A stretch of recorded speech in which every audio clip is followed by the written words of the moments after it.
Hello students welcome back to our YouTube channel और आज आमी এই বছৰৰ প্ৰথমটো ক্লাস আৰম্ভ কৰিম আৰু আগতে কোৱা মতে ক্লাস 10 ৰ আমি চেপ্টাৰ নম্বৰ 4 ৰ পৰা আৰম্ভ কৰিম। তো চেপ্টাৰ নম্বৰ 4 ৰ নাম হৈছে দ্বিঘাত সমীকৰণ। তো দ্বিঘাত সমীকৰণ বুলি লিখি লৈছো। তো কোৱাড্ৰেটিক ইকুৱেশ্যন বা দ্বিঘাত সমীকৰণ মানে কি যদি ধাৰণা নাই তেতিয়া হলে এইটো ভিডিও চোৱাৰ আগতে মই আগতে এটা ভিডিও আপলোড কৰিছিলো দ্বিঘাত সমীকৰণ বা কোৱাড্ৰেটিক ইকুৱেশ্যন মানে কি আৰু তাৰ ডিটেইলস। তো সেইখিনি ভিডিও চাই লবা ডেসক্ৰিপশন বক্সত আছে লিংক নাইবা কমেন্ট পিন কমেন্টতো পাই যাব লিংক। তো এটো চাই তাৰ পিছত এটো ভিডিও চাবা। তো আজি আমি এটো ক্লাছত এক্সাৰসাইজ 4.1 ৰ এক্সাম্পল খিনি কৰিম। एग्जाम्पल गतिके एटु मैं ब्रैकेटत इ बुली लिखि दिम एक्सारसाइज आरो एबार কৈছো एक्सारसाइज 4.1 ब्रैकेटत इ तार माने 4.1 ৰ एग्जाम्पल खिनि আৰু 4.1 আৰু 4.1 एग्जाम्पल कोनखिनि হ'ব 4.1 एक्सारसाइज आरम्भ होৱাৰ আগত जिखिनि কি আছে एग्जाम्पल আছে বা উদাহৰণৰ কোশ্চেন আছে। তো কোশ্চেন খিনি মই ইয়াতে নিলিখো কিতাপ তো সবৰে লগতে আছে আৰু মই স্ক্ৰিনত দি দিম কোশ্চেন খিনি। তো প্ৰথমটো কোশ্চেন কি কৈছে স্ক্ৰিনত প্ৰথমটো কোশ্চেন কি জন আৰু জয়ন্তী দুৰে 45টা মাৰ্বল আছে টোটাল। তেওঁলোকৰ প্ৰত্যেকে 5টা কৈ মাৰ্বল হেৰালে আৰু এতিয়া তেওঁলোকৰ হাতত থকা মাৰ্বলৰ সংখ্যাৰ গুণফল 124। আমি উলিয়াব লাগে আৰম্ভণিতে তেওঁলোকৰ কেইটা কৈ মাৰ্বল আছিল। তো এটো উদাহৰণ 1 रोमान 1 আৰু এটোৰ কি কৰিব লাগে তলৰ পৰিস্থিতি কেইটা গাণিতিকভাৱে প্ৰদৰ্শন কৰা অৰ্থাৎ সমীকৰণ গঠন কৰিব লাগে দ্বিঘাত সমীকৰণ। তো এতিয়া আৰম্ভ কৰিছো আজিৰ প্ৰথমটো ক্লাছৰ প্ৰথমটো কোশ্চেন। তো কি কৰিম আমি সলিউশন উদাহৰণ 1 रोमान 1 ধৰা হল জনৰ হাতত থকা মাৰ্বলৰ সংখ্যা জনৰ মাৰ্বলৰ সংখ্যা কিমানটা যেহেতু না জানো এক্সটা বুলি ধৰি ললো এক্সটা এটাকে জয়ন্তীৰ মাৰ্বলৰ সংখ্যা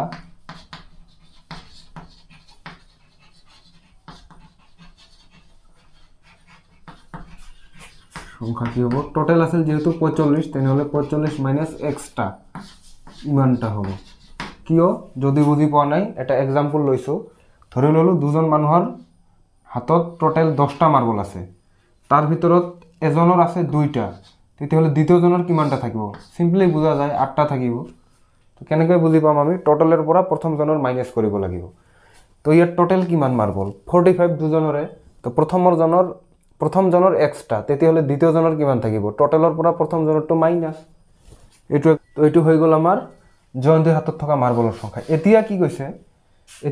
যে কি দুজনে 5টা কৈ মাৰ্বল হেৰুৱালে। তো কি লিখিম 5টা কৈ মাৰ্বল হেৰুৱাৰ পিছত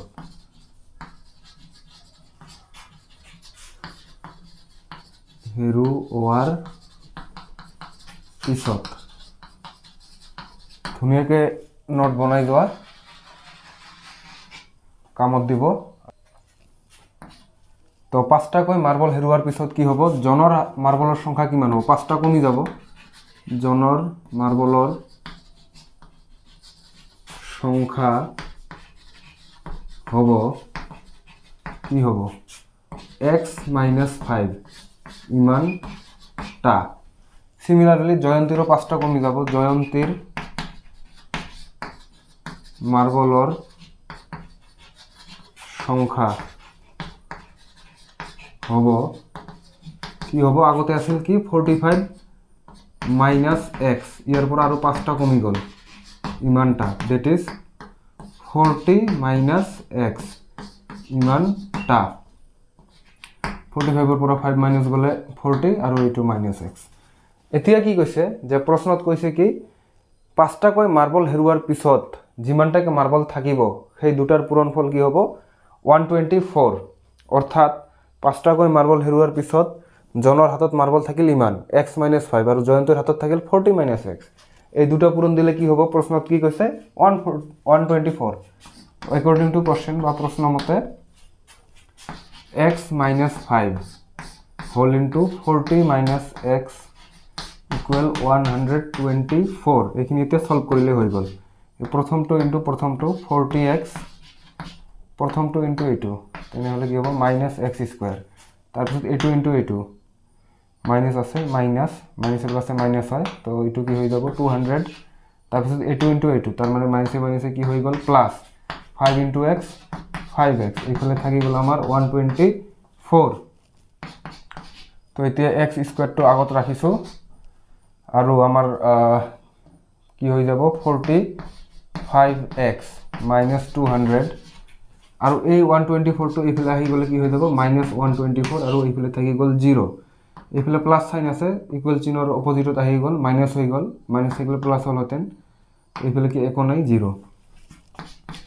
তো -x স্কয়ার প্লাস 45x আৰু এটো কি হৈ গ'ল -324 ইকুয়াল 0 এতে কি হল প্ৰথমত আমাৰ মাইনাস আছে তো মাইনাস প্ৰথমত ৰখাটো ইমান ধুনিয়া দেখা না যায়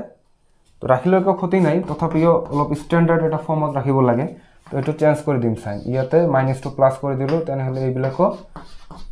চেঞ্জ হৈ যাব সাইন খিনি আৰু এইফালে কি চেঞ্জ হ'ব চেঞ্জ নহয় কাৰণ 0 আৰু কি প্লাস মাইনাস থাকে না থাকে তো এই হল আমাৰ কি নিৰ্ণয় সমীকৰণ ইয়াত লাস্টত লিখি দিলে হল এই নিৰ্ণয় সমীকৰণ দেখা গৈ আছে না নাই গম পোৱা নাই এই নিৰ্ণয় সমীকৰণ বুলি লাস্টত লিখি দিলে হল আৰু এটো আমাৰ উত্তৰ হৈ গল উদাহরণ 1 रोमान नंबर 2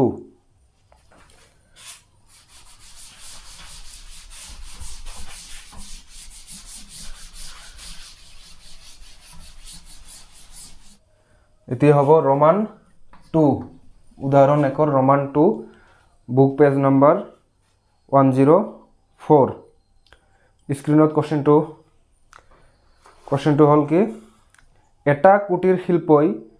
এদিনত এটা নির্দিষ্ট সংখ্যক পুতলা তৈয়ারি করে বা তৈয়ার করে দেখা গল প্রতিটো পুতলা উৎপাদনের খরচ 55 বিয়োগ এদিনত উৎপাদিত পুতলার সংখ্যা এটা বিশেষ দিনত সমুদায় উৎপাদনের খরচ আছিল 750 মানে 750 টাকা হ'ব আমি নির্ণয় কৰিব লাগে সেইদিনাখন উৎপাদন হোৱা মুঠ পুতলাৰ সংখ্যা কিমান তো ধৰিলম আমি ইয়াতে আমি ধৰিলম ধৰা হল उत्पादित पुतलार संख्या उत्पादित पुतलार संख्या x टा এটাকে প্রতিটো পুতলা উৎপাদনের খরচ প্রশ্ন দিয়া আছে এটা কন্ডিশন প্রতিটো পুতলা উৎপাদনের খরচ এটাকে প্রতিটো পুতলা উৎপাদনৰ খৰচ কি কৈছে 55 মাইনাস যিমান উৎপন্ন হৈছে হেতু দিনত কিমান উৎপন্ন হৈছিল x টা তো 55 মাইনাস x ইমান কি হ'ব টকা খৰচ কিহত থাকে টকাত থাকে আৰু এবাৰ কৈছো প্ৰশ্নত যেহেতু কৈছে খৰচ কি প্ৰতিটো পুতলা উৎপাদনৰ খৰচ 55 ৰ পৰা হেতু দিনত যিমান উৎপন্ন হয় তো হেতু দিনত কিমান উৎপন্ন হৈছিল গৈ ধৰি লৈছিলো x টা গতিকে 55 মাইনাস x ইমান কি টকা এতিয়া প্ৰশ্নত কি দিয়া আছে যে টোটাল খৰচ সেইদিনা গৈছিল 750 টাকা তো টোটাল খৰচ কেনেকৈ আমি বুজিম ইয়াৰ পৰা আচ্ছা ধৰি লোৱা পুতলা একটাৰ দাম 5 টাকা একটাৰ দাম কিমান টাকা 5 টাকা আৰু সেইদিনা উৎপন্ন হৈছিল দুটা তেতিয়াহলে টোটাল খৰচ কিমান হৈ যাব 10 টাকা একটাই 5 টাকা তেনেহলে দুটাৰ কিমান 10 টাকা যদি তিনিটা থাকিল হয় 3 দি পূৰণ চাৰিটা থাকিলে 4 দি পূৰণ যিমানটা পুতল থাকিব সিমানে দি পূৰণ কৰিব লাগিব তো ইয়াত কিমানটা পুতল আছে x টা গতিকে x দি পূৰণ কৰিব লাগিব আৰু এটো কিহক পূৰণ কৰিব লাগিব প্ৰতিটো পুতল উৎপাদনৰ খৰচক তো গতিকে 55 মাইনাস x এটো পূৰণ দিব লাগিব অৰ্থাৎ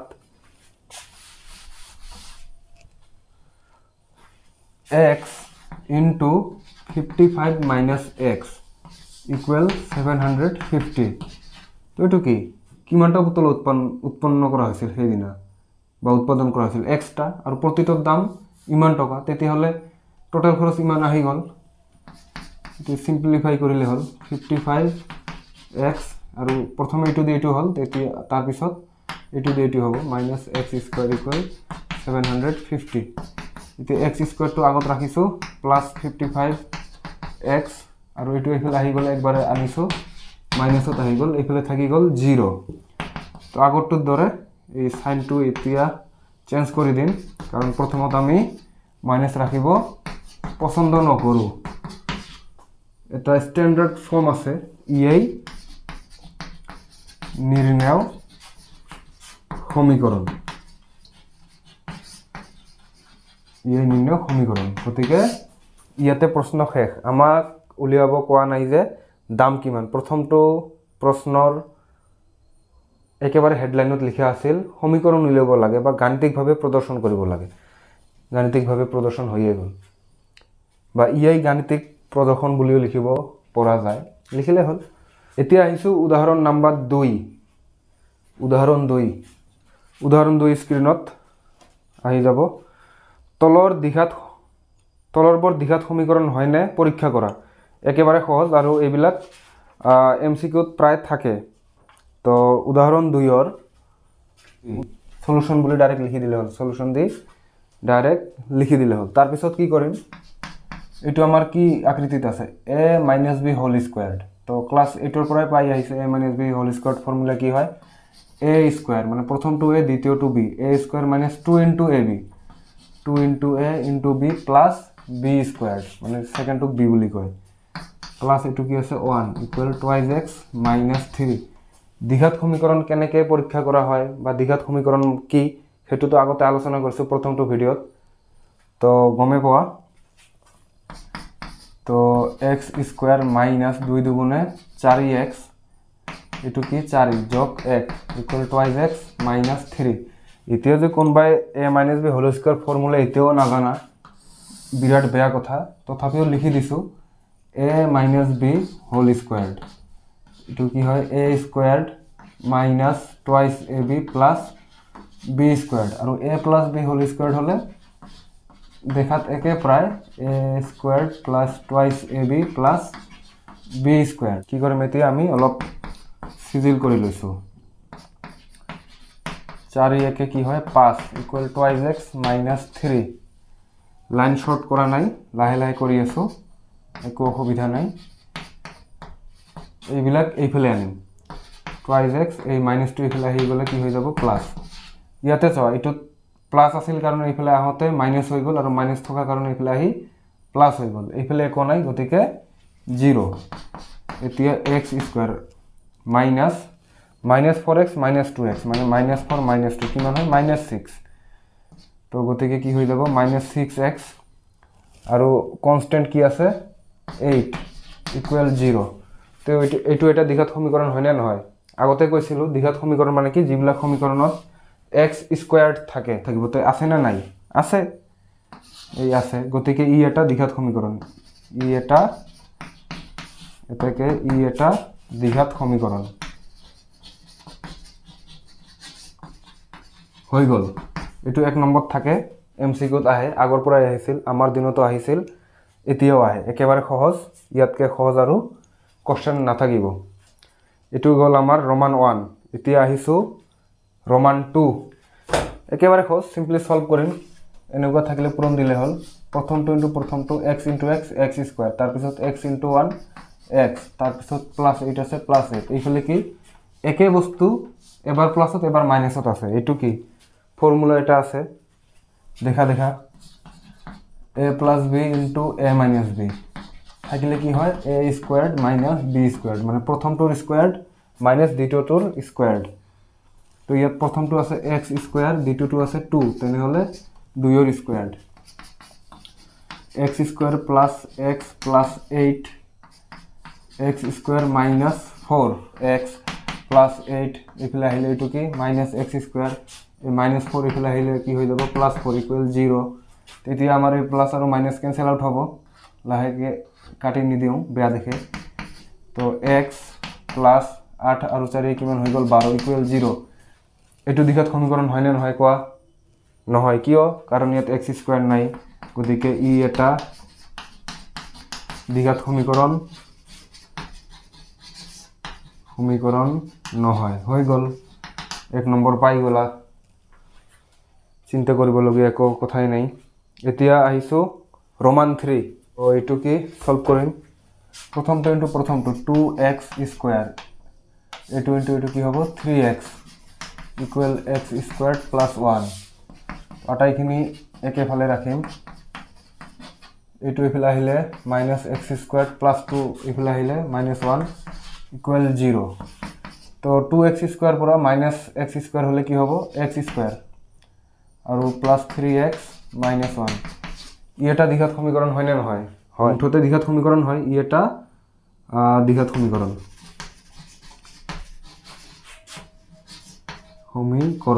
ইয়াতে পৰীক্ষা কৰা হল বুলি লিখিব পাৰা একো কথা নাই লিখি লৈছো কোৱেশ্চনটো x + 2 whole cube = x cube - 4 এটুত কিউব থাকা ফৰ্মুলা মনত আছে নে নাই যদি পাহৰিছা লিখি দিছো a + b হোল কিউবৰ ফৰ্মুলা আছিল a cube plus 3a squared b plus 3ab squared plus b cube by 2 एक लाइन सॉल्व करिले a cube plus b cube plus 3ab into a plus b বুলিও লিখা যায় আৰু যদি মাইনাসত থাকে a minus b whole cube equal a cube minus 3a squared b plus 3ab squared minus b cube एक line solve करिले a cube minus b cube minus 3ab into a minus b বুলি লিখিব পৰা যায় কোনোবাই পাহৰিলে লিখি লোৱা কিন্তু আশা কৰো যাতে পাহৰা নাই কাৰণ ক্লাস 8 ৰ পৰা এইবিলাক থাকে আচ্ছা জি কি নহক এটো a + b whole cube then হলে a cube plus 3 into a square প্রথমটো a দ্বিতীয়টো b a square into b plus 3 into a into কি b square plus b cube মানে দ্বিতীয়টোৰ কিউব এইফালে আছে x কিউব - 4 তো থাকি গল আমার x কিউব প্লাস 3 2 গুণে 6 ইনটু x স্কয়ার আছে x স্কয়ার 3 আর 2 স্কয়ার মানে 4 তো 3 4 গুণে 12x আর 2 কিউব মানে কি মান হবে 8 2 কিউব মানে 2 3 বার পূরণ তার মানে কি মান হই গল এইটাই একেবারে সিম্পল কথা তথাপিও কই দিছো কারণ ভিডিওখিনি যাতে সকলো অডিয়েন্সে বুজি পায় x কিউব - 4 এতিয়া আমি বস্তুখিনি একেফালে ৰাখিম এইখিনি এফালে আহিব তেনহলে এটো কি হৈ যাব -x³ আৰু -2 হৈ যাব আমাৰ প্লাস তো x³ এই x³ প্লাসত আছে এটো মাইনাসত আছে তো এই দুটা তো ক্যান্সেল আউট হৈ যাব এই দুটো ক্যান্সেল আউট বলে কাটি দেখব নেলাগে কারণ দেখাত অলপ বেয়া দেখি কাটিলে তো থাকিলে আমার 6x² x² টার্ম থকা আৰু নাই x টার্ম থকা এটাই আছে গতিকে 12x কনস্ট্যান্ট আমার দুটো আছে যোগ দিলে হৈ যাব আমার 12 ইকুয়াল 0 এনেকৈ ৰাখিব পাৰো আৰু কি কৰা যায় যে কেটা কনস্ট্যান্ট আছে আটাই কেটাকে 6 দিয়ে ভাগ কৰা যায় গতিকে 6 দিয়ে হৰণ কৰিলে এটো হৈ যাব x² আৰু এটো 6 দিয়ে ভাগ দিলে কি হৈ যাব 2x এটো 6 দিয়ে ভাগ দিলে হৈ যাব 2 এটো 1 হৈ যায় গতিকে 1 টো ইয়াত নি দিলো একো কথা নাই তো এটো এটা দ্বিঘাত সমীকরণ হয় না নহয় হয় এটা দ্বিঘাত সমীকরণ হৈ গল তো এটো কি টাইপৰ দ্বিঘাত সমীকৰণ কমেন্ট কৰি জনাবা যদি প্ৰথমটো ভিডিও চাইছা গম পাই যাবা আৰু যদি চোৱা নাই কৈছো এতিয়াও যে আগতে হেতু ভিডিও চাব লাগিব আৰু এটা কোশ্চেন ইয়াতে কৈ দিছো এইখিনিৰ লগত যদি কিবা কাৰণত x³ এটা থাকিল হয় x³ প্লাস দিস তেতিয়া হলে এটো দ্বিঘাত সমীকরণ হল হয় না নহল হয় কারণ x² তো আছে তো তেতিয়া হল হয় না নহল হয় কমেন্ট কৰি জনাবা তো এতিয়া এটো নাই থাকিলে হল হয় না নহল হয় কমেন্ট কৰি জনাবা তো আজিৰ ক্লাস এইখিনি আছিল